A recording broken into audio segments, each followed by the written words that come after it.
desarrolla la mía. ¿Dónde te sacaste? 4. Si estaba ahí segundo. 1005. 4. Fue y me dice eso. El miedo le va a dar si no me queda bien. ¿Cuánto te sacaste? 5. ¿Te sacaste 5? Eso es lo que te pongo. 6.5. Bien. ¿Tienes una clase? Ah, No sabes poquito. no sé. ¿De quién? Bien. No sé. Dice, Pero por lo menos, ayer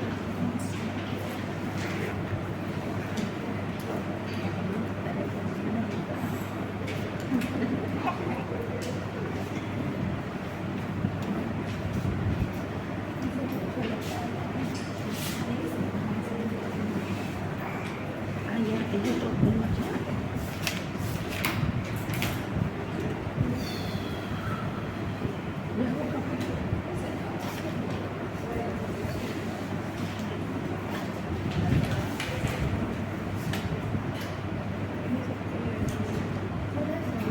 ¿No estás activo? Yo no sé.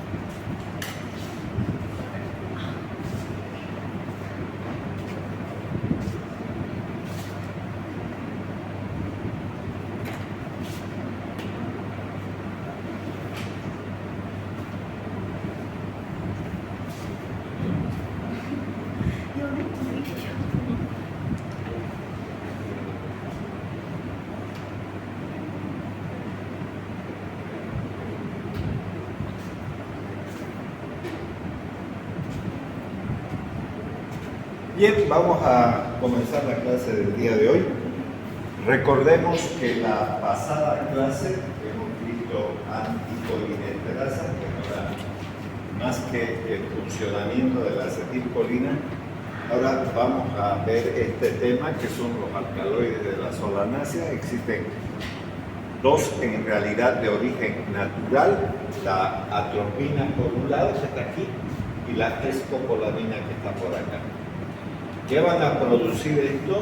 Van a producir un antagonismo de tipo competitivo con la acetilcolina por este receptor denominado muscarínico. Y entonces esta especie de rectángulo con unas orejas y varias rayas está representando a la atropina que se metió en el receptor de la acetilcolina, pero el receptor muscarínico, no el nicotínico. Y entonces no deja que la acetilcolina penetre.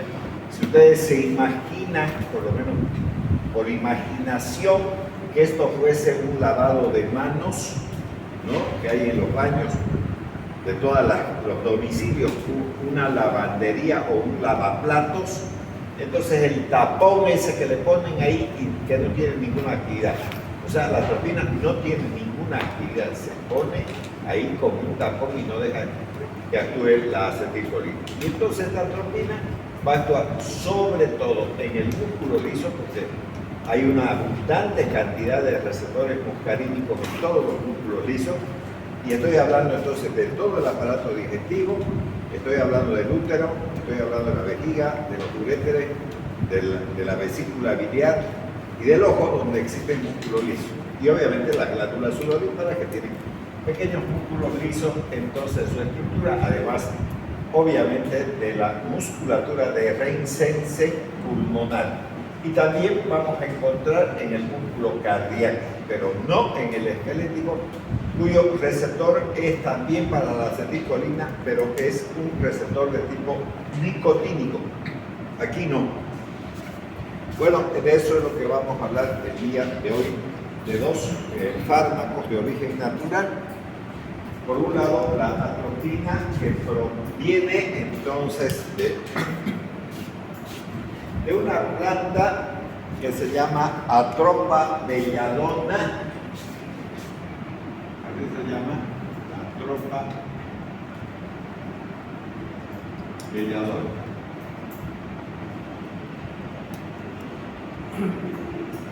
Y voy a separar esta palabra, aunque no se escribe de esa manera, pero para que vean bien ustedes. Bueno, la he separado. Bella, en español, en todos los idiomas latinos, bella significa hermosa, bonita. Eso. Ya. Y donna en italiano es doña, que sería en español, señora, señorita, dama o lo que quieran. Bella donna, bella dama. Eso significa la palabra belladona, ¿no? Entonces ya está. Entonces esos alcaloides de las solanáceas, el fármaco más importante es la atropina, ¿no? Que proviene, aquí vamos a poner atropina.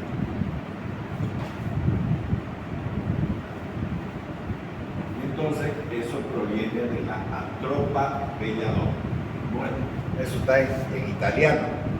Entonces, para que nosotros entendamos de dónde viene ese nombre de esa cremita de color negro que le ponen para la gente que tiene paperas, esa es la belladona. Bueno, entonces bellada.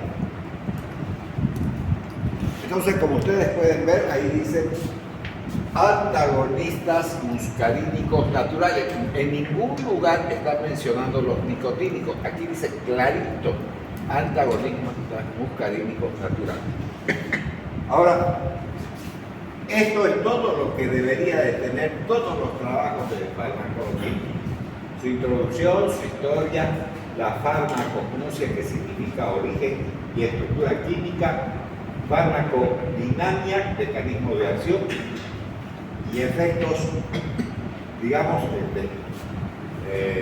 farmacológicos, la farmacocinética, absorción, distribución, metabolismo y excreción, las reacciones adversas, la toxicidad, las contraindicaciones, las interacciones medicamentosas, preparados y vías de administración, y entonces indicaciones terapéuticas y plan de administración, y finalmente la bibliografía. Entonces, eso, todos los trabajos deben de tener esa secuencia, porque eso es una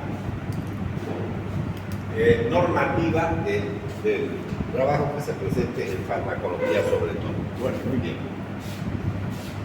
Entonces ahí tienen ustedes eso también. Entonces en la introducción, aquí tenemos la atropina, que es el fármaco a desarrollar junto con la escopolamina, y entonces que la atropina es un antagonista muscarínico que inhibe de forma competitiva los receptores colinéticos muscarínicos. Eso es lo que tenemos aquí.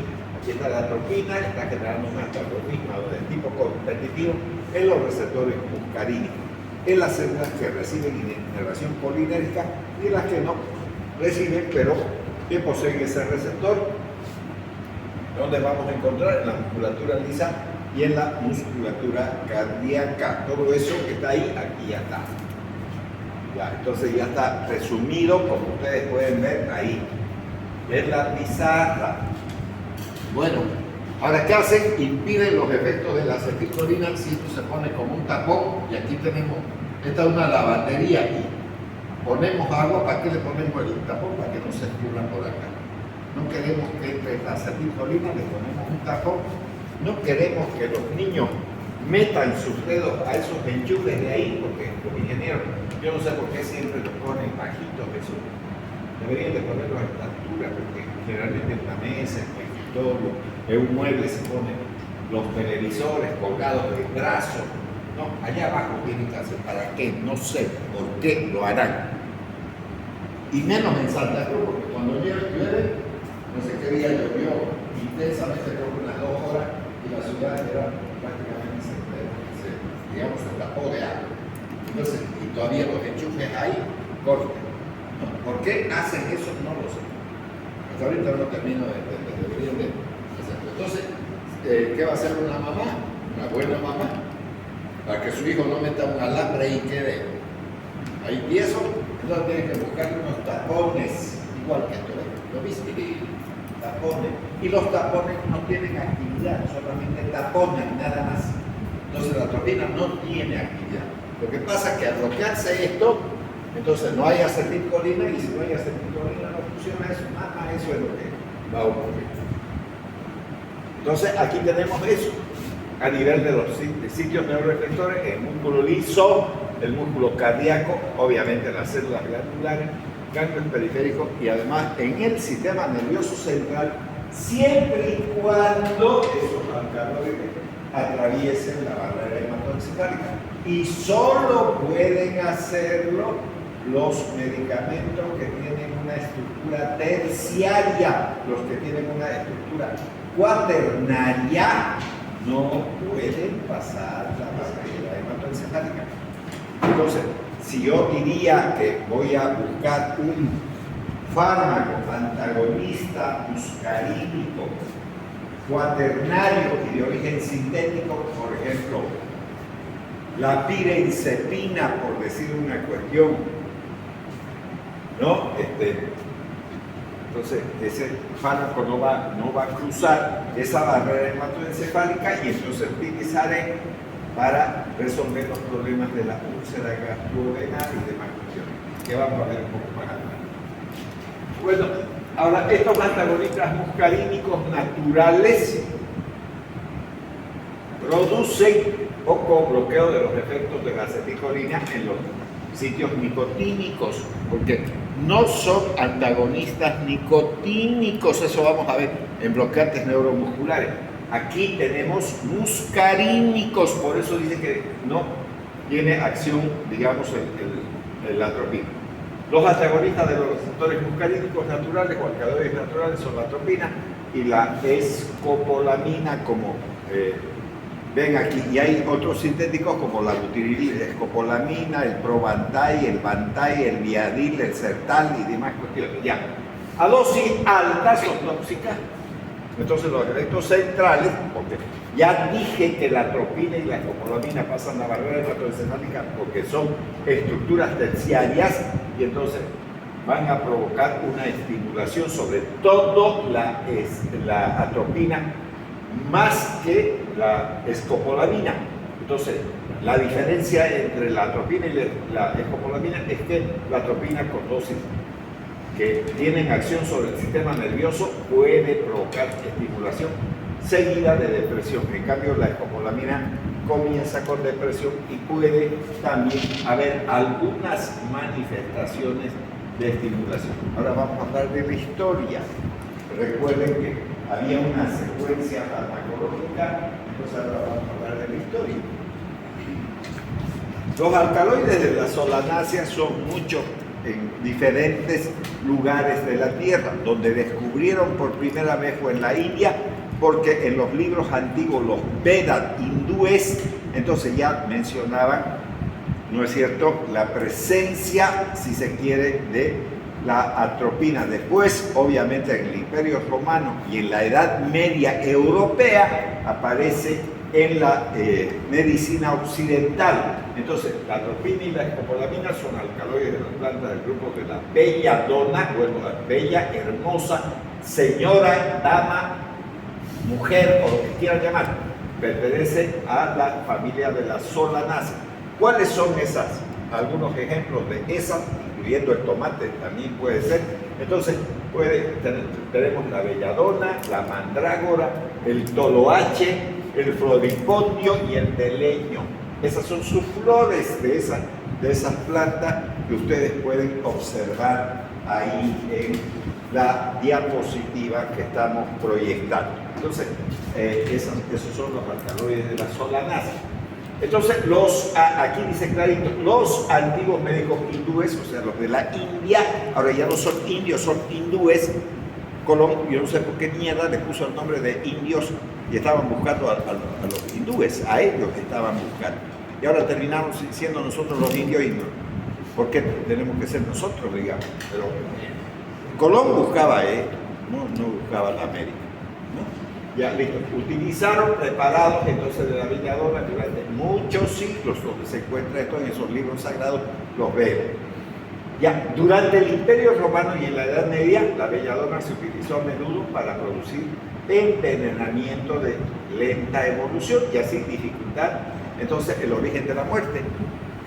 Recuerden que en todos los lugares del planeta Tierra la política siempre ha llevado a la muerte de la gente, siempre. No es que haya un solo lugar. Recuerden que en el Imperio Romano, por ejemplo, Agripina, la madre de Nerón, quería que su hijo sea emperador, y entonces a Claudio, que hay un libro que se llama Yo Claudio, fue uno de los mejores emperadores y era tartamudo más encima. Claudio fue uno de los mejores emperadores romanos, hizo muchas leyes, muchas cosas, fue envenenado y él mismo dijo, sé que en el vino me estás poniendo veneno, eso le dijo a su mujer, a Agripina, que era la madre de Nerón, para que yo muera, y lo tomaré, y lo tomó y murió. Ya, y entonces de esa manera, digamos, Nerón fue emperador y entonces en un barco le incendió a su madre, Nerón, porque como era pirómano, entonces ya incendió, ya está, ¿no? Entonces ahí está. Algo de la historia también es bueno contarlo, obviamente eso ocurrió en el Imperio Romano, pero también esto mismo ocurría en la Edad Media. Recuerden que hubieron incluso papas, que en vez de ser papas en realidad, no es verdad, eran hasta prostitutos si se quiere, porque por último se metían con la que venga, pero como tenían el título de papas, entonces hacían lo que les daba la gana, ¿no? Eso también, si ustedes quieren, revisar esa parte.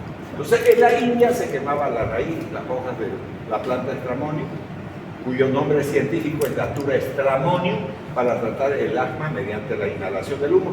Y esto mismo se usaba en el Imperio Romano. Recuerden ustedes que hay un volcán que se llama Vesubio, y ese volcán generaba aguas termales, y al generar aguas termales entonces hacían piscinas donde los romanos iban y quemaban esas hojas, ¿no es cierto?, para mejorar el asma.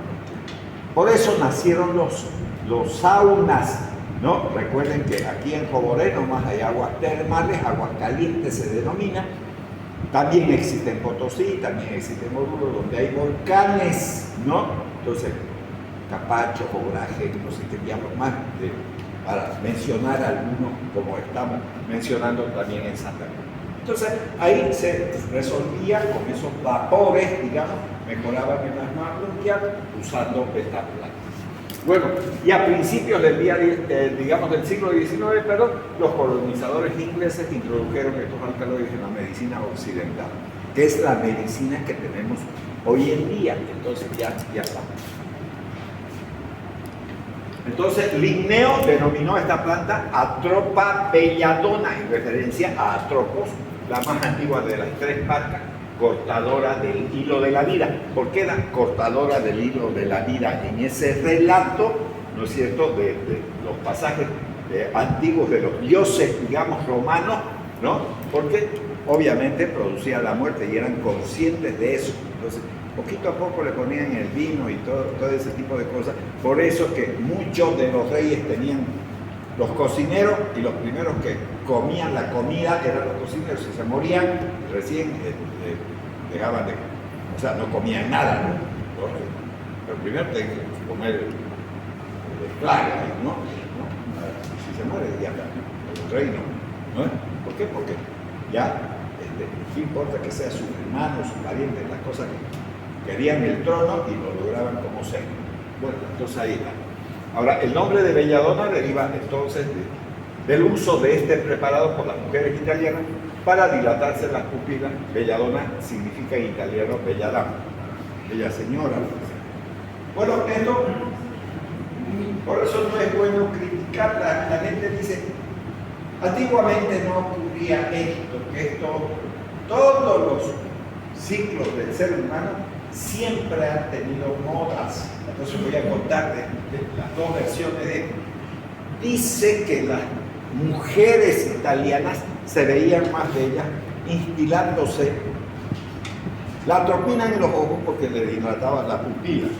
Dice que así se veía más bello. No creo que haya sido tanto así porque dura 72 horas mínimamente la acción de la belladona. Y si se dilata la pupila, ya hay demasiado sol, se quema la retina. Por eso es que cuando hay mucho sol hay miosis, ¿no? Entonces se cierra la pupila para no dejar entrar mucha luz y no se queme la retina. Si hay poca luz, entonces se dilata la pupila. Y entonces esto era un dilatador. Recuerden que los oftalmólogos, neurólogos y demás, los emergencistas, los anestesiólogos, usan la atropina o usaban la atropina porque dura mucho tiempo, entonces deja ciego durante 3 días, 24, 48, 72 horas, 3 días. Entonces, prefieren no usar eso porque el paciente debería obligatoriamente, entre otras cosas, utilizar gafas oscuras para no lastimarse la retina. Entonces, recuerden que durante la época del Imperio Romano no habían estas luces, no habían estos aires acondicionados, las calles eran estrechas. Si alguien quiere más o menos tener un día, el viaje a Potosí va a ver esas callecitas así, igual que Sucre, hay unas callecitas así, que no tienen más que 3 pasos y están al frente de la otra, así era, ¿no? Digamos, la antigua Europa y obviamente Roma, pues no había razón para que existan avenidas ni nada de eso, solamente andaban caballos y las personas ahí. Entonces, pero en realidad hay 2 películas que se llaman Gladiador, una que es para todo público y hay otra que pueden verla en video, digamos, pagos, tiene un nivel mucho más caliente, más elevado, si ustedes quieren, donde se muestra la realidad de eso. Y entonces, así como existe hoy en día, no estoy hablando para todas las mujeres, obviamente cada cual tiene su manera de pensar, pero muchas, si apareciese un Messi, un Ronaldinho, no sé qué Diablillo y demás cuestiones, no es verdad, se meterían con ellos para pelar de su plata. Al primer dicho de eso que llegó, a los cantantes hacen eso. Entonces los involucran, se meten, tienen hijos y le sacan plata y hasta lo mismo ocurría en la Roma antigua. Pero como no había fútbol, entonces había otros estadios que en esto se llama Coliseo Romano, donde iban los gladiadores, y entonces ellas se dilataban la pupila para andar de noche. Entonces al dilatarse la pupila entraba mejor luz y entonces iban a la celda donde estaban los gladiadores y se metían con ellos, ¿no? Porque los otros filindriquis que eran los emperadores, medio maricas, todavía más encima, ¿no? Entonces no les servía de mucho con relación a eso. Entonces por eso hacían eso, no porque se veían más bellas, sino porque veían mejor de noche, andaban como los gatos, digamos, con las pupilas dilatadas y le entraba mejor y podían ver mucho mejor hasta llegar a la celda de los romanos. Eso vuelvo a repetir ahí en las películas como El Gladiador. Recuerden ustedes eso ya está. Bueno, el aislamiento de la atropina pura data de 1831 por May. Ya en 1867, Bessel, Loewenbaum demostraron los efectos de la atropina sobre el corazón, generando taquicardia. O sea, eso ¿cómo se llama? Lo escribieron, ¿no? Estos científicos ya en 1865. 5 años más tarde, Heidenheim entonces descubrió los efectos sobre la secreción salival. Recuerden que cuando alguien tiene paperas, ¿qué quiere decir? Quiere decir que está enferma la glándula salival, la parótida, ¿no? Y si alguien estuviera mal de la pierna, del pie o del tobillo, hay que estar loco para inscribirlo en una carrera de, digamos, de 100 metros planos, de 500 metros o una maratón. Hay que estar loco para inscribirlo si está enfermo, ¿no? Entonces, ¿qué se hacía con la belladona? Evitar la secreción salival. Por eso es terminantemente prohibido en los niños que tienen papera, porque se le da más, con mayor frecuencia a los niños. Es más grave en los adultos, pero da también. Entonces, estar exprimiendo limón delante del Solo el ver exprimir limón ya le hace secretar saliva a la gente. Si está enferma, hágale hacer reposo. No le den pastillas. No que las pastillas hagan mal, no le hacen mal, pero la secreción salival no le hagan secretar saliva a una glándula enferma. No lo hagan, es como inscribirlo, vuelvo a repetir, a un rengo, digamos, una maratón, como la hagan, ¿no? Hay que hacer reposo, eso es lo que tienen que hacer. Entonces, ya está. Hombres y mujeres deben de hacer reposo, porque lejos de decir, no, le vaya a caminar a sus niños porque se le va a volver odroso, en las mujeres no se verá, ¿no? Porque no hay huevo, pero existe ovarios y esas son glándulas. Y no es una enfermedad de la parótida. La parótida es una enfermedad glandular. Hasta el páncreas se arruina. Y muchos páncreas enfermos de parotinitis, ¿no? Han terminado siendo diabéticos infanto-juveniles. La papera provoca diabetes en los niños. Y no estoy hablando de los niños varones, así que no estén cuidando solo a los niños varones. Las niñas mujeres igualito tienen que ser cuidadas, ¿no? Ya, y con esa crema le ponen ahí para que no se cree saliva y se recupere más, pero cura en realidad la belladona, la papera, no cura la papera, no tiene ningún antiviral que permita la curación, que son burreras, eso se quieren brindarlo de crema negra para que se vea como un negro y ya está, eso es otra cosa, no tiene nada que ver eso. Entonces, solamente por el reposo de la secreción, nada más. Ahora vamos a ver la farmacognosia, origen y estructura química. Aquí tenemos el Ioseanus niger, ¿no es verdad? Que es esta planta. Aquí tenemos la estructura química de la atropina. Entonces, origen natural, porque viene de la naturaleza de esta planta. Y aquí tenemos la estructura química. ¿Qué estamos viendo ahora aquí? La farmacognosia. Eso es lo que estamos observando. Entonces, continuamos aquí. Entonces, la atropina o ioseamina se extrae de la planta Datura estramonium, conocida como chamico, estramonium o atropa belladona, perdón. Ahí tiene la flor de esa planta. La escopolamina, que es otro, digamos, fármaco de origen natural, iosina se llama, entonces se extrae de la planta Ioseanus niger o beleño. Aquí tienen la flor entonces del beleño y las diferencias existentes entre cada una de las plantas también que generan estos productos, ¿no? De origen natural. Entonces, ¿qué son estos productos? Tanto la atropina y la escopolamina son ésteres formados por la unión de un ácido aromático, el ácido trópico y una amina terciaria. Aquí dice clarito terciaria, por eso atraviesan la barrera hematoencefálica. Los que tienen una amina cuaternaria no pasa. Vamos a tener el tropanol, que es de la atropina, y la escopolamina de la escopolamina. Entonces, aquí está la fórmula química de la atropina y aquí de la escopolamina, que son los dos alcaloides de origen natural, ¿no? Ya, entonces extraído de las plantas y son entonces compuestos terciarios, como pueden observar ahí. Ahora, relaciones entre la estructura química y la acción farmacológica. El núcleo tropanol confiere a la atropina una acción estimulante sobre el sistema nervioso central. En cambio, el núcleo escopolamina confiere a la escopolamina una acción depresora sobre el sistema nervioso central. Ambas atraviesan la barrera hematoencefálica. Este tiene un comienzo de estimulación, luego va a ser depresión. En cambio, la escopina siempre comienza con depresión y termina con depresión. Los compuestos entonces de estructura terciaria, antagonistas muscarínicos naturales, atropina y escopolamina, se absorben mejor en el tubo digestivo y atraviesan la barrera hematoencefálica, por lo tanto provocan problemas en el sistema nervioso. Todos los demás que son sintéticos, por ejemplo, Sertal, Viadil, ¿cómo se llama? Butilescopolamina, etcétera, etcétera. Entonces son de origen sintético y por lo tanto eso no pasa a la barrera hematoencefálica.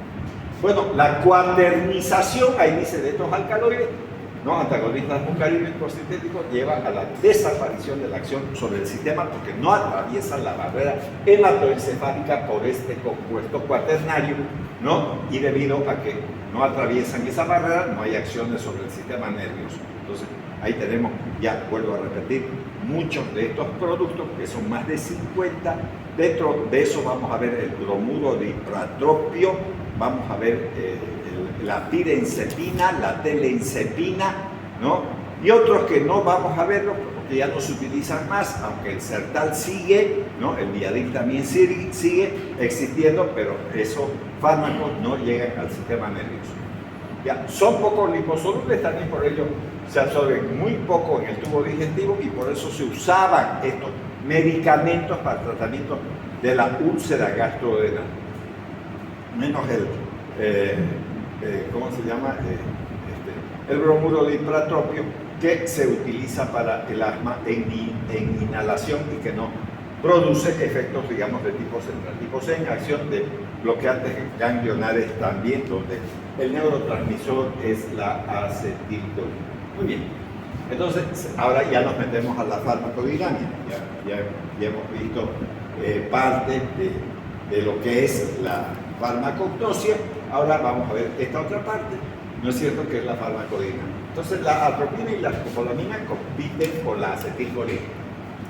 La atropina y la escopolamina compiten con la acetilcolina metiéndose en su receptor, ¿no? El receptor muscarínico. Entonces, al unirse al receptor muscarínico, impiden la liberación del inositol trifosfato. O sea, aquí debería de generarse el inositol trifosfato. ¿Qué es este inositol trifosfato? Es el segundo mensajero, porque este tipo de receptores muscarínicos son receptores metabotrópicos activados por proteína G. Y la inhibición de la adenilciclasa producida por los agonistas muscarínicos, o sea, van a inhibir la adenilciclasa, no la van a estimular, por lo tanto, no son proteínas GS, no lo son inhibidoras. Entonces, eso es lo que va a llegar a ocurrir, ¿no?, cuando veamos estos fármacos. Bueno, aquí tenemos un frasco de atropina en ampolla. Como el antagonismo producido es de tipo competitivo, están compitiendo por este receptor, puede superarse si usted aumenta esta acetilcolina. ¿Con qué va a aumentar esa acetilcolina? 3 son los productos que ya hemos visto, no 3 fármacos, 3 familias de fármacos que pueden bloquear esta anticolinesterasa. Número 1, ¿no?, los naturales, donde tenemos la fisostigmina, ¿no? La recuerden ustedes, ¿no? Esta fisostigmina, llamada también eserina. Número 2, que hemos visto también, entonces los compuestos organofosforados,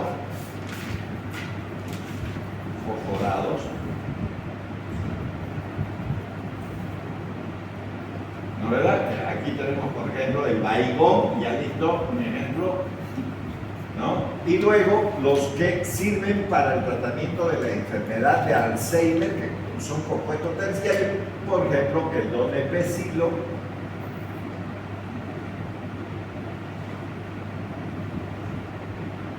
la ribastidina,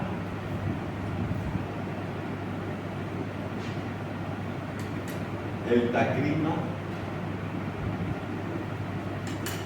Recuerden que eso ya hemos visto. Entonces, con estos 3 productos se puede bloquear esto, y al bloquearse no hay quien destruya la acetilcolina, y si la cantidad de acetilcolina aumenta, desplaza la atropina y la saca del receptor, ¿no? Entonces, eso es más o menos cuando la gente se pone a jugar, el que va por semilla pierde su silla y le quita la silla al otro, algo así.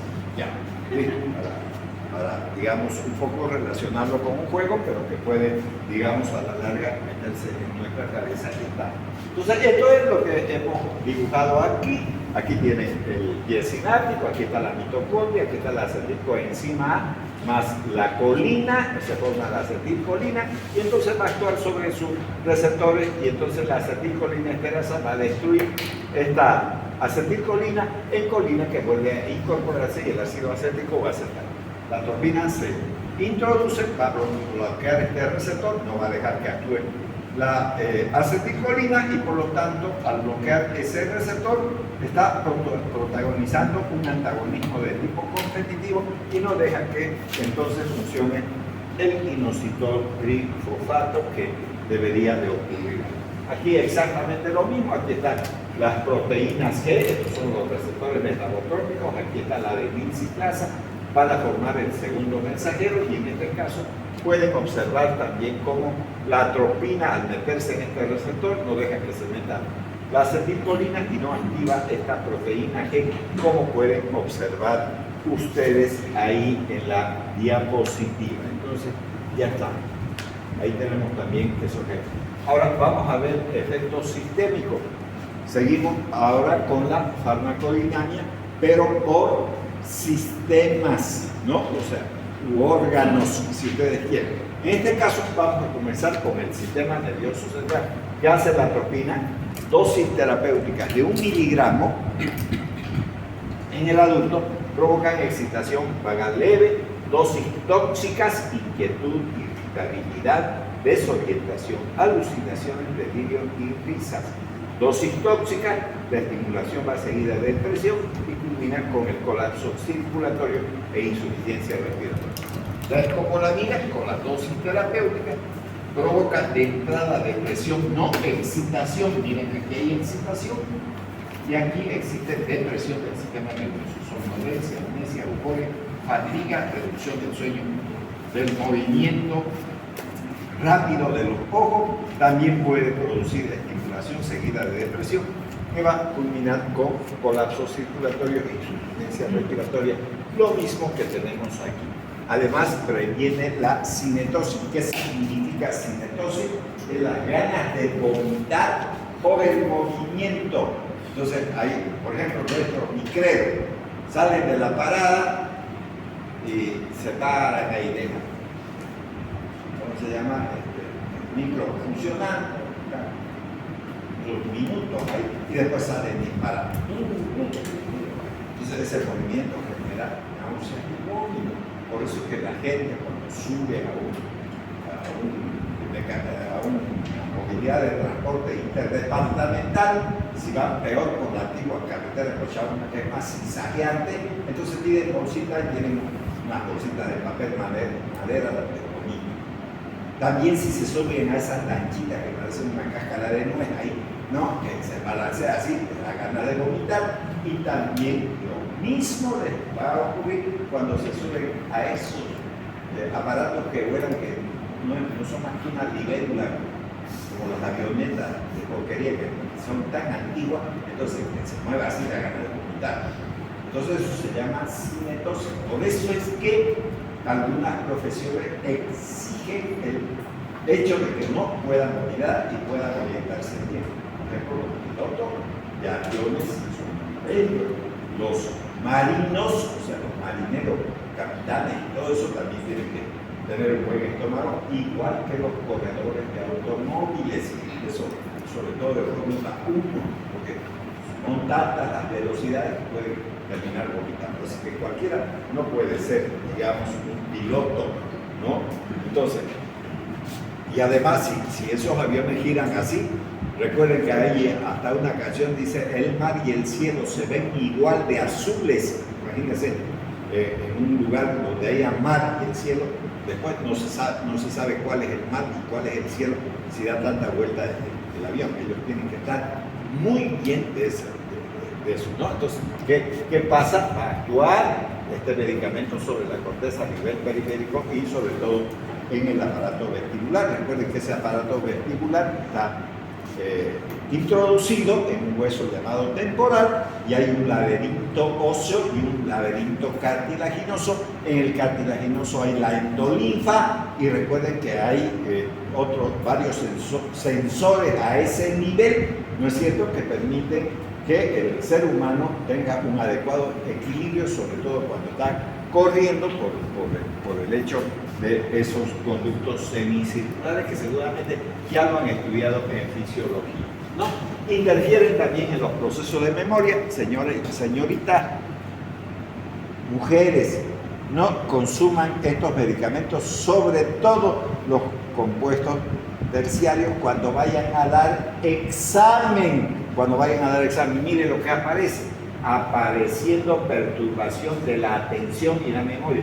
¿Por qué será que no puedo aprender, está alterándose la atención y la memoria a corto plazo, que es lo que utilizan ustedes para dar examen, porque durante todo el mes no estudian.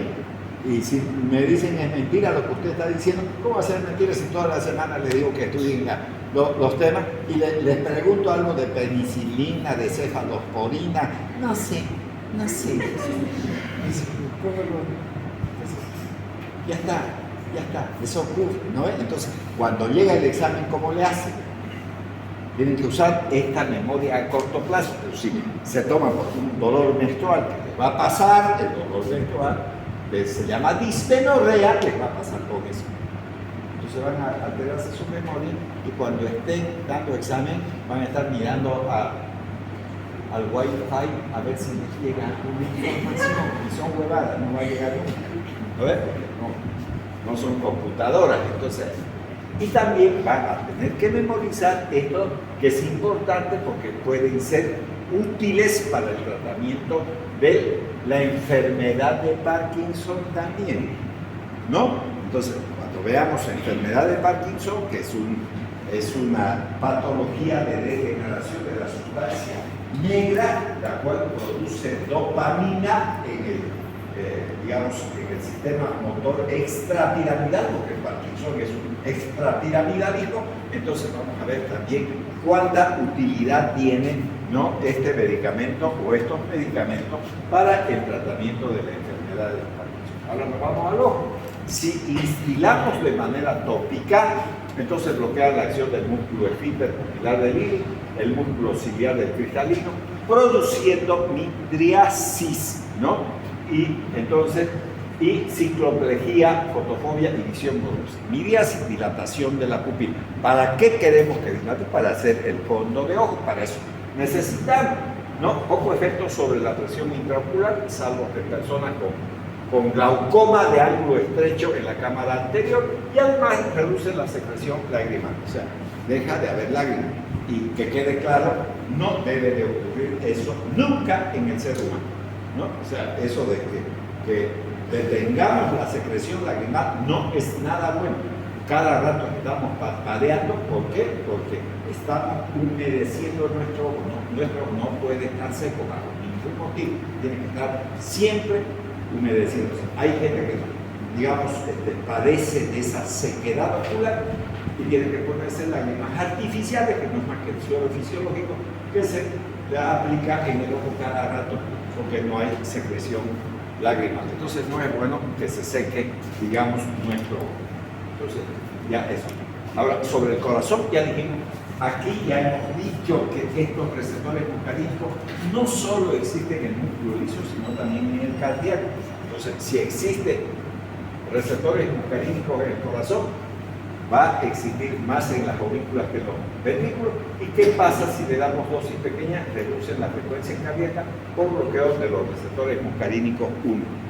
Lo normal es que la atropina provoque taquicardia, pero si le dan a dosis menores, ¿no?, entonces aprendan también de que hay que dar dosis normales, no menores.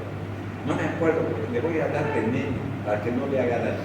Los pueden matar si tiene la enfermedad del seno o una bradicardia sinusal. Entonces, si le dan una dosis menor, más bradicardia y se murió el paciente, ¿no? Lo que deberían de darle sí es atropina, pero dosis normal, que es de 1 miligramo, y entonces ya el paciente se salvaría. Dosis normales, o sea, 1 miligramo, aumentan la frecuencia cardíaca por bloqueo vagal, y eso sería bueno en alguien que tenga una patología que se llama bradicardia sinusal, y dosis mayores aumentan la frecuencia cardíaca por bloqueo de los efectos vagales de los receptores, ya también muscarínicos 2, allá eran 1 y aquí son los receptores muscarínicos 2, fíjense ustedes. Entonces, eso es lo que va a ocurrir en el corazón cuando nosotros administramos. Ya, a nivel de los vasos sanguíneos también es importante tener presente la inervación indirecta del sistema nervioso parasimpático, dilata las arterias coronarias, y los receptores muscarínicos endoteliales provocan vasodilatación inespecífica con rubor y calor. Esto es importante, sí. ¿Qué está diciendo ahí? Cuidado cuando administren atropina, sobre todo a los niños que puede llegar a producir lo que se denomina fiebre atropínica. La atropina provoca vasodilatación, entonces queda rojo ese niño, ¿no? Y además sequedad de la piel. Si se seca la piel y además está roja, va a subir la temperatura. Entonces, no se les ocurra dar paracetamol, no se les ocurra dar aspirina, no se les ocurra dar ibuprofeno, no baja la temperatura producida por la atropina. La atropina, recuerden que no es una bacteria, no es un problema bacteriano, es un problema medicamentoso. ¿Cómo podemos bajar la temperatura de alguien que hemos producido fiebre por la administración de atropina? Pongan una bañera con agua, ahí lo meten y entonces bajará la temperatura, pero no lo pueden hacer con medicamentos porque no va a responder, porque es una fiebre medicamentosa, no es una fiebre producida por bacterias comunes. Recuerden que hay bacterias que no son comunes que pueden provocar fiebre, que tampoco funciona ningún aire. O sea, pero no funciona, por ejemplo, en el caso de la brucelosis y la tuberculosis. No baja la temperatura cuando se administran AINES, no baja. Así que no nada que ver con eso. Bueno, sobre el aparato respiratorio, entonces reducen la secreción de las glándulas mucosas de fosas nasales, faringe, laringe, tráquea y bronquio, inhiben la broncoconstricción causada por la histamina, gradicinina, y entonces podrían servir para el tratamiento del asma bronquial, del enfisema y también de la bronquitis crónica. Entonces, estos anticolinérgicos existen en aerosol para poder, resolver esos problemas que nosotros estamos hablando ahorita en el aparato respiratorio. Recuerden que las anticolinesterasas están aquí, provocan asma, y estas, como son su antídoto de estas anticolinesterasas, entonces hay que administrar atropina. La gente dice, ay, pobrecito, ha estado fumigando y mejor le demos leche para que no tenga intoxicación. Igualito se va a intoxicar, pero la leche no hace absolutamente nada, ¿no? Entonces, pero no le digan eso a la gente. Si le dan leche, no le va a caer mal también un poco de lechecita, digamos, ¿no? Al trabajador, pero de que va a curar, no va a curar nada, porque la leche no tiene ningún elemento que pueda hacer. La atropina, entonces, a dosis terapéutica, aumenta algo la frecuencia y amplitud de la ventilación, no estimula el centro respiratorio cuando está deprimido, y en la intoxicación provoca muerte por parálisis respiratoria. En cambio, la escopolamina, a dosis terapéutica, tenemos que es estimulante del centro respiratorio, y a dosis elevada, depresión de la respiración y muerte por parálisis respiratoria, lo mismo que va a ocurrir cuando se administra la atropina. Eso también habrá que tener presente a la hora de hacer el tratamiento. Bueno, a nivel del aparato gastrointestinal, de nuevo volvemos a mirar este cuadro y dice que hay en el músculo liso. ¿Qué tiene el aparato digestivo? Músculo liso. Entonces, ¿qué va a producir la atropina? La atropina, si se le administra a la gente, depende de la dosis y también de los lugares. Por ejemplo, genera un bloqueo muscarínico, no suprime por completo la actividad de las hormonas locales, por ejemplo, de las neuronas intramurales no colinérgicas, donde vamos a tener el plexo entérico, que contiene, digamos, como neurotransmisor la 5-hidroxitriptamina, 5-HT, o también llamada serotonina, la dopamina, que regula, digamos, esa actividad. Pero puede, ¿no?, también la atropina reducir la secreción salival mediada por receptores muscarínicos, entonces va a haber sequedad de la boca, y por lo tanto la deglución y el habla va a ser dificultosa. Recuerden que la gente que da discursos largos, como los presidentes y varias personas que generan conferencias, digamos, que podrían ser los pastores, los sacerdotes y demás cuestiones, siempre tienen en su tarima un vaso con agua, no se seque la boca. No es que le hayan dado atropina. Lo que estoy diciendo simplemente es que así como a una persona que está hablando se le seca la boca y le pone un vaso con agua, la atropina, sin mucho discurso, puede, digamos, provocar sequedad de la boca, como dice aquí, y protagonizar, ¿no?, dos problemas. Primero, va a ser difícil que deglutan y que haga reducción de las secreciones gástricas, fase cefálica de ayuno, y solo en parte de la fase intestinal. Entonces, la atropina puede llegar a resolver en alguna medida, ¿no es verdad?, el aumento del peritaldismo en las personas que tienen diarrea de tipo que no sea de tipo infecciosa, porque si es de tipo infecciosa, por favor, no le den esto, porque al darle y paralizar estas secreciones y el movimiento intestinal, los gérmenes se quedan ahí y entonces fácilmente atraviesan las paredes del intestino y en vez de tener una infección local, tenemos una infección sistémica. Entonces no vale la pena dar esos productos en la gente que tiene infecciones intestinales porque van a empeorar el cuadro clínico de estas personas. Afecta la motilidad del músculo liso gastrointestinal, paredes viscerales se relajan, reduce los movimientos de propulsión, o sea, provocando estreñimiento, es decir, si no hay movimientos que trasladen el contenido intestinal, entonces va a aparecer estreñimiento, reducen el tiempo de vaciado gástrico, en vez de durar, digamos, entre 2 horas y media o 3, puede durar más tiempo, y prolongan el paso a través del tracto gastrointestinal, por lo tanto, si se hace mucho más lento, permite que las paredes del intestino absorban una mayor cantidad de agua, sobre todo el intestino grueso, que es el que más absorbe agua, entonces se sequen las heces fecales y provoque estreñimiento en las personas que están consumiendo estos productos. Por eso que muchas veces cuando se le echa la pancita a un niño que le están dando leche y le dan esas gotas de sertal para terminar estreñido y empiezan a echarle la culpa a la leche y todos lo hacen al revés, todo lo hacen al revés. Es que le estás echando mucha leche, por eso está estreñido. ¿Quién mierda le ha dicho que tenga que modificar esa cosa? Si los niños chiquititos solo toman leche y todavía le van a reducir su leche. Miércoles, qué gente más sin criterio y sin espíritu. Si lo que queremos es que crezca el niño, no que sea un enano. Entonces, para darle eso, entonces hay que darle pues una adecuada nutrición. Entonces hay que calcular adecuadamente la leche y además no comen otra cosa.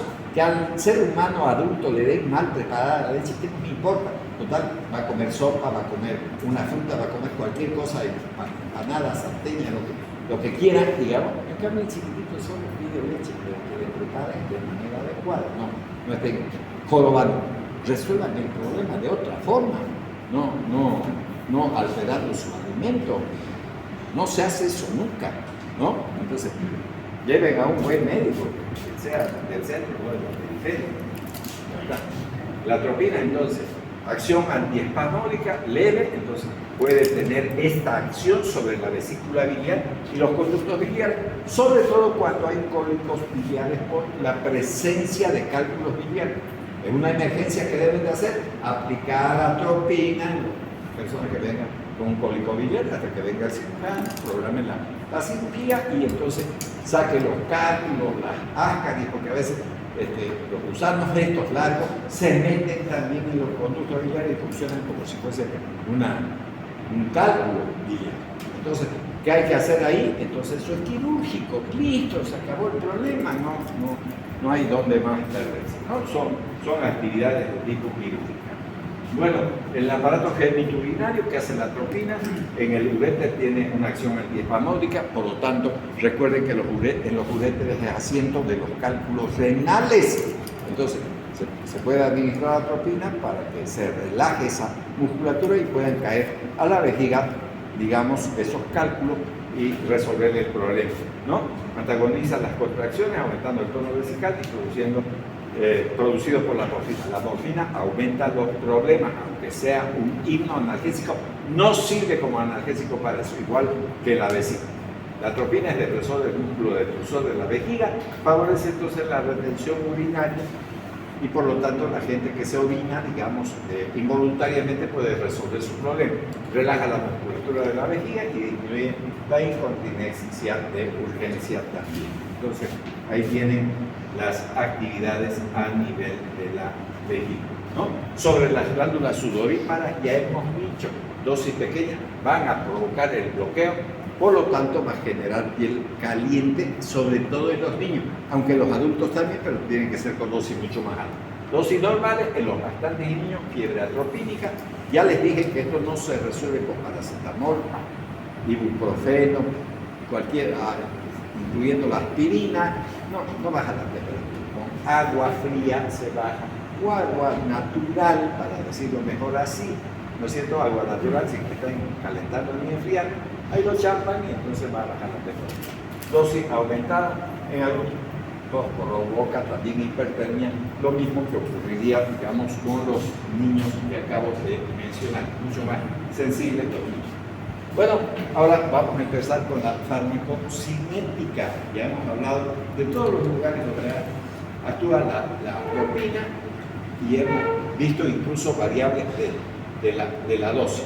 Ya en lo que se refiere a la absorción, se puede absorber en el tubo digestivo, también se puede absorber en la conjuntiva cuando se instala o se instila, mejor dicho, las gotas de atropina, ¿no? En la región auricular, que es donde se encuentra la parótida, crema de belladona, ¿no? Las vías intramuscular subcutáneas, acción tenemos ya a los 45 minutos o a una hora, y también puede ser útil la vía intravenosa, sobre todo a nivel de cirugías se puede hacer eso, ¿no? Para evitar las secreciones y que se ahogue el paciente durante la operación. Bueno, actúa también sobre la superficie mucosa, ingresa a la circulación cuando se aplica de manera local, y la escopolamina se absorbe rápido por cualquier vía también, pero por la piel intacta es mucho más lenta cuando se pone o se aplica en parche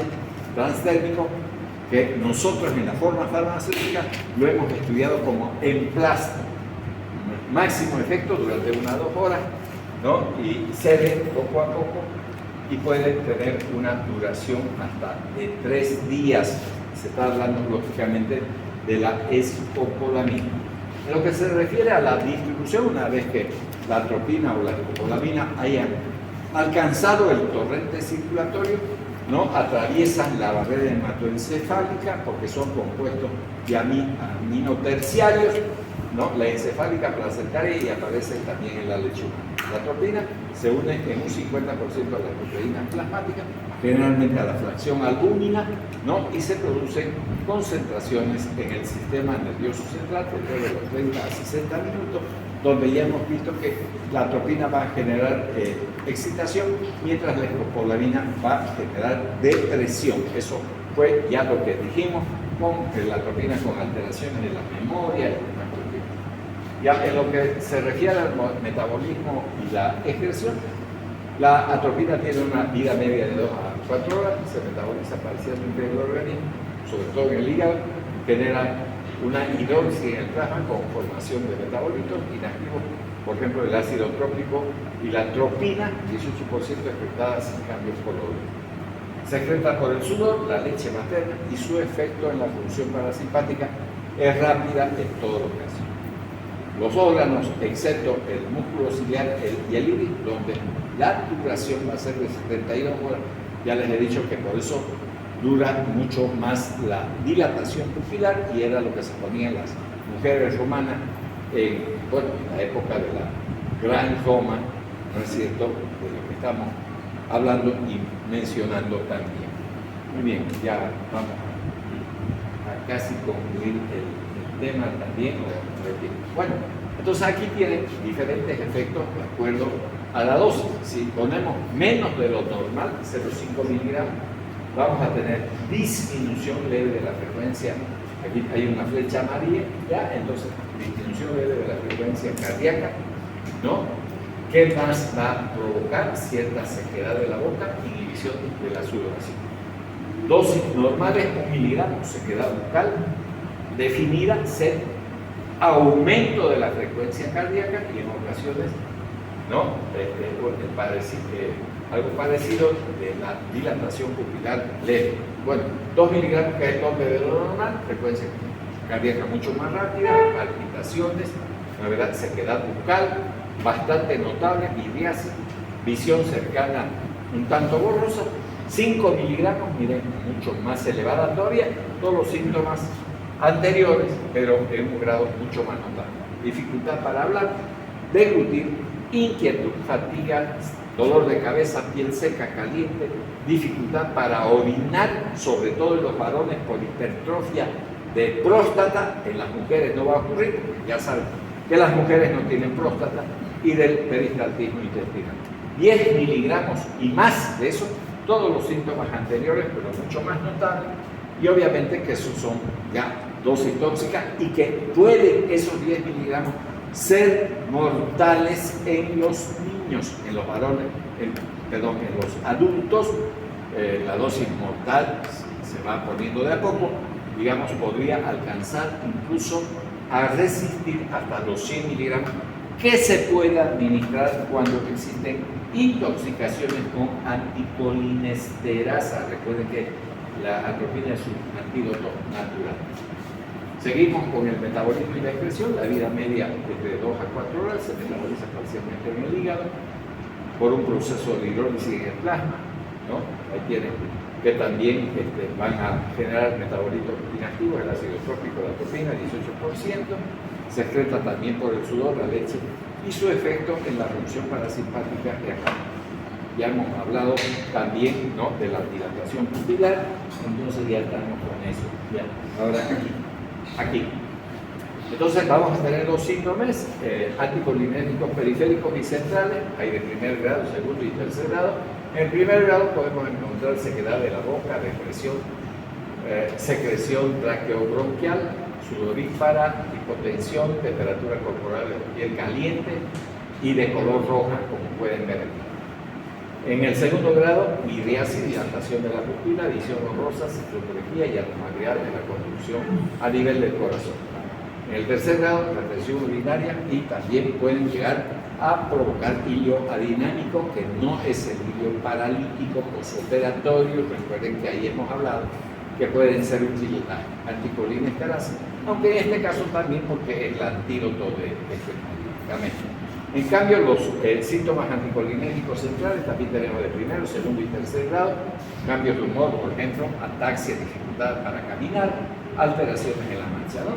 En el segundo grado, distracciones frecuentes, ¿no?, acortamiento en el tiempo de atención. Ya hemos hablado sobre ese problema y los exámenes de las damas si consumen estos medicamentos, y alteraciones obviamente de la memoria. En el tercer grado, ahí viene la desorientación que puede llegar a producir al paciente, ¿no es verdad?, fabulación, alucinaciones, agitación y delirio, que es lo que de verdad produce sobre todo la atropina más que la escopolamina, porque recuerden que su sintomatología es excitatoria, mientras que de la escopolamina es depresiva. Eso para que nosotros podamos también tener presente ese hecho. Muy bien, ya vamos a continuar. La toxicidad, entonces, es muy frecuente, sobre todo por dosis administradas por error, por ejemplo, instilación de atropina en el ojo. Hay que usar gafas oscuras si quieren salir a la calle. Ingestión de frutos de belladona, de semilla de chamico por error. Tener en cuenta también la variación individual. El niño es mucho más susceptible. 10 miligramos de atropina pueden llegar a ser mortales, y a eso hemos hablado también, ¿no? Entonces, importante tener presente: en adultos la dosis tóxica son de 100 miligramos. Los síntomas se desarrollan rápidamente después de la administración del medicamento. En los niños se observa mucho esta fiebre atropina después de una cirugía. Recuerden que es importante aplicar la atropina para que no aumente las secreciones traqueobronquiales cuando están anestesiados y no tengan problemas respiratorios. Entonces, hay una obligación de aplicar la atropina, que puede generar esos problemas que acabamos de mencionar y que hay que advertirle a su madre siempre, ¿no? Entonces, trastorno central, la atropina provoca excitación, ataxia, delirio, convulsiones. Ya hemos hablado de esto, verdadera psicosis tóxica. En caso grave hay depresión, coma, hipotensión, bradypnia, parálisis respiratoria. En cambio, la escopolamina, síntomas similares al de la atropina, pero comienza con depresión y no con excitación como la hace la atropina detrás, y a veces fenómenos de excitación. Dentro de los trastornos periféricos, serotonía, disfagia, náuseas, vómitos, citometría, midriasis, fotofobia, dermatitis por contacto, alergia tipo 4, según la clasificación de alto, disuria, erupción de tipo escalatinoso. También en los niños puede existir ese problema, como ahí en la diapositiva se menciona. Entonces, ¿qué hacemos cuando estamos enfrente de un paciente que está intoxicado?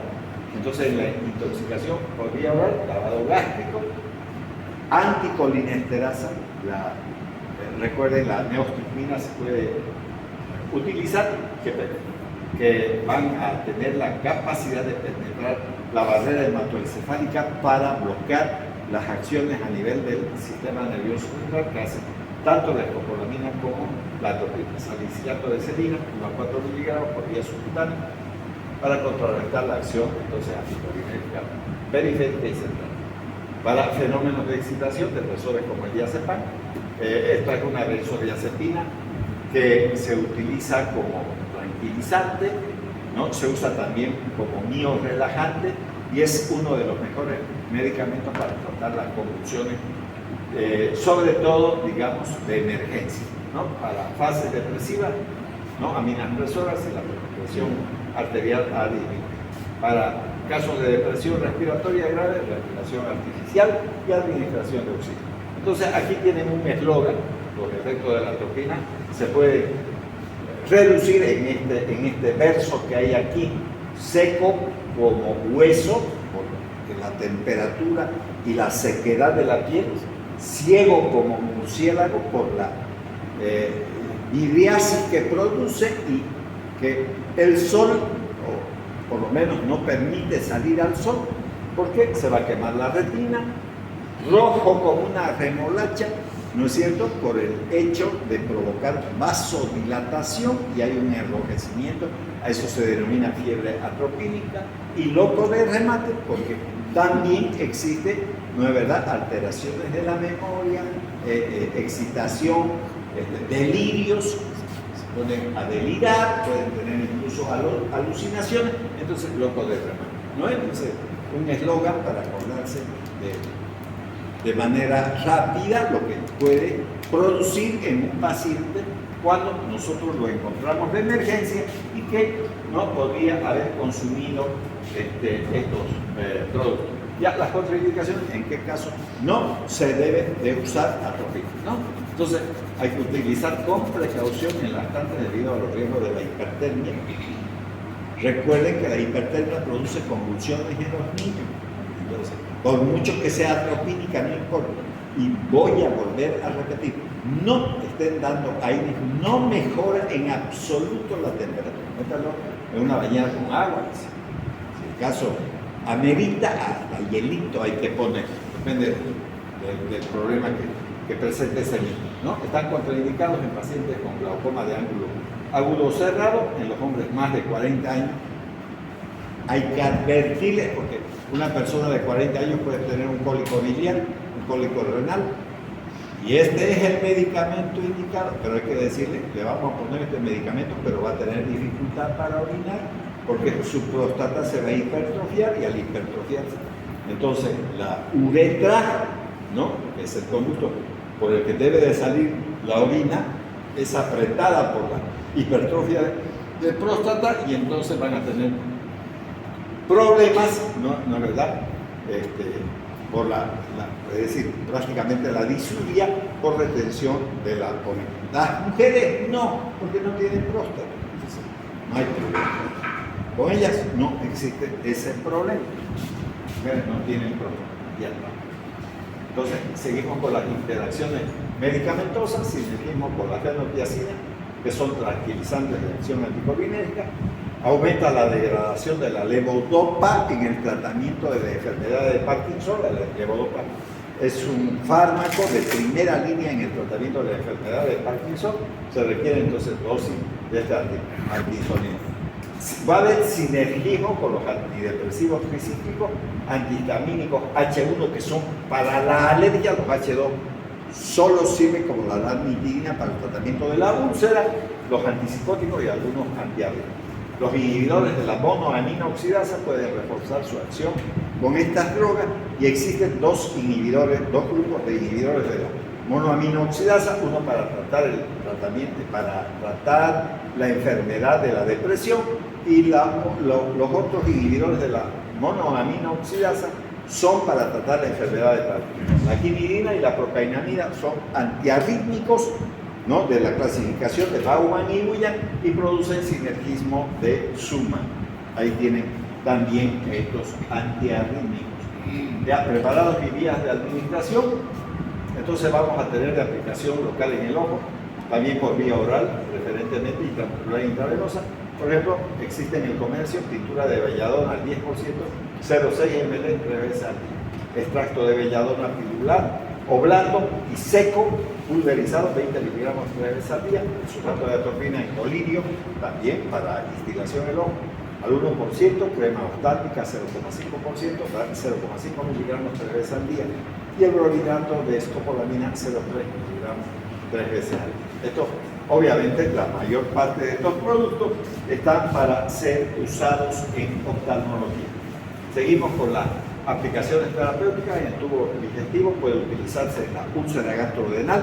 El mejor medicamento es la pirencitina y la telenceptina, ¿no?, que son derivados de la atropina, pero compuestos de amonio cuaternario, amino cuaternario, no se absorben, actúan de manera local y hoy en día obviamente están superados por los inhibidores de la bomba de protones y los antihistamínicos 1 como la ranitidina, famotidina, etcétera, etcétera. Intestino irritable, patología con aumento de la espasticidad, la motilidad del tubo digestivo alterado. También recuerden que en realidad no se llama intestino irritable, es colon irritable. Entonces son personas que cada rato están yendo al baño, ¿no?, tienen muchos problemas. También diarrea por el síndrome de intestino irritable, reducen la salivación excesiva por intoxicación por metales pesados. Existe cialorrea cuando existe amigdalitis adenoides en los niños. No sirve para eso, no sirve. Así que no estén hurgando eso, mejor lleven a un otorrino. En todo caso, digamos, verá si las condiciones ya están como para que hagan una cirugía. Normalmente hay que tratar de mantener las amígdalas y las adenoides, algo que causen demasiado problema, para poderlos extraer. Siempre son órganos linfoideos útiles, no es que sean inútiles. Y la producida, obviamente, también por fármacos. Estoy hablando de la cialorrea que pueda ser producida por fármacos. Aplicaciones oftalmológicas para producir midiasis, cicloplegia, para examen de retina y disco óptico, lo hacen los neurólogos, los emergencistas, los anestesiólogos, ¿no?, los oftalmólogos, etcétera, etcétera. Provocar midiasis para tratar también la iridociclitis o la queratitis. Ahí tienen también, digamos, un médico para eso, ¿no?, para romper las adherencias entre el cristalino. Aquí tenemos una bella imagen de la retina con los vasos sanguíneos, pueden observar ustedes, provocar cicloplegia para la medición de los errores de refracción también. Entonces ahí tienen también más usos de tipo oftalmológico. En las vías respiratorias sirve para el asma, sirve para el enfisema y la bronquitis crónica, que se denomina en su conjunto enfermedad pulmonar obstructiva crónica. Reduce la secreción de las vías respiratorias superiores e inferiores. Alivia la rinitis aguda que conlleva la cólica o fiebre de heno, que es una patología relacionada con las alergias con los alimentos del ganado, que es el heno. Entonces puede llegar a provocar ese problema en los campesinos, ¿no?, o ganaderos que tienen por costumbre que no eficaz en el EPOC, ¿no?, enfermedad pulmonar obstructiva crónica, sobre todo cuando el tono poliedrético es evidente. También ahí se puede hacer, digamos, atomizaciones con los... Ya sobre el aparato cardiovascular se usa en la unidad de cuidados coronarios para intervenciones leves y en situaciones quirúrgicas. Aquí tenemos ese escenario, digamos, quirúrgico que nosotros podemos observar ahí en la diapositiva, ¿no? en la terapéutica inicial del infarto agudo de miocardio, en quienes el tono sinusal o nodal genera bradicardia, ¿no? Si hay bradicardia, se puede aplicar atropina, que aumenta la frecuencia cardíaca y vuelve a la normalidad. Previene el deterioro clínico también en los casos de tono vagal alto o de bloqueo auriculoventricular, alteraciones de arritmias y todo eso a nivel cardíaco, ¿no? Y finalmente la atropina es útil para reducir la bradicardia grave, es decir, que acompaña al reflejo hiperactivo del seno carotídeo. Son personas que se desmayan, tienen bradicardia, y recuerden, no de dosis baja, porque van a aumentar la bradicardia y terminan de matar al paciente. Deben dar de dosis normales para arriba para que salga del problema, y la atropina sería un buen tratamiento para ese tipo de pacientes. A nivel del sistema nervioso, viene la cinetosis, ya hemos hablado, aquí tienen unos cuadritos pequeños que pueden darle náuseas, ¿no? Por el vaivén que tiene, eso es la cinetosis, ¿no? La escopolamina es el agente profiláctico más eficaz, ¿no? Y hay que administrar de 4 a 6 horas cuando están en estos tipos de transporte, que son barcos pequeños, avionetas, e incluso los micros de transporte público, pero interdepartamental. La escopolamina como tranquilizante para una serie de diversas circunstancias. Recuerden que está levitando en apariencia, ¿no? Son las alucinaciones que pueden tener las personas que pueden también estar consumiendo estos productos, y ya saben que puede causar muerte. Aplicaciones en anestesia para prevenir los reflejos vagales, que son náuseas y vómitos introducidos por la manipulación quirúrgica, sobre todo el manoseo del intestino cuando está realizando cirugía puede provocar náuseas, y entonces usted evite eso. Y también la hipersecreción bronquial, que puede taponar el pasaje del oxígeno y de los anestésicos, así que mejor aplicar atropina. Y es por eso que decía que se puede observar, digamos, con esa aplicación de atropina en las cirugías de los niños con mucha más frecuencia la fiebre atropina, ¿no? En los pacientes que ahora para las vías genitourinarias, la atropina para el tratamiento del cólico renal, con la esperanza que se relaje, porque son relajantes musculares, y entonces caerán los cálculos a la vejiga, y luego si el tamaño lo permite, pueden ser expulsados por orina cuando no son muy grandes esos cálculos, porque cuando son, obligatoriamente tienen que haber cirugía para reducir la frecuencia urinaria en los casos de paraplegia espástica y para incrementar la capacidad de la vejiga. En la enuresis nocturna en los niños, aquellos niños que se orinan en la cama, para lograr un incremento progresivo también de la capacidad vesical, hay que hacerle orinar siempre antes de que duerma, darle menor cantidad de agua, y se puede administrar esto en los niños que se orinan en la cama, porque van a podrir los colchones, van a generar irritaciones en piel, provocando escaldaduras, todo ese tipo de cosas.